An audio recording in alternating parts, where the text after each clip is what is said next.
റോസാദളത്തിൻ ചെണ്ട് റോജാറസൂലിൻ ചുണ്ട് രോമാഞ്ചമാല കണ്ട് തീരാത്ത ജായിബ്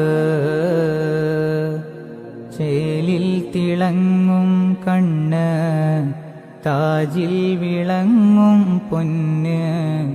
താരാപദങ്ങൾ വന്ന് വാഴ്ത്തുന്ന കാമില് സ്വലാത്തിന്റെ രാത്രിയിൽ റസൂലിനെ കണ്ടു ഞാൻ സുഗന്ധത്തിൻ തോണിയിൽ സുബർഗത്തിൽ പോയി ഞാൻ സലാം ചൊല്ലി നോക്കി ഞാൻ സുവർണത്തിൻ താജരെ സ്വയം മറന്നു ഞാൻ സുഖരസമധുമഴയിൽ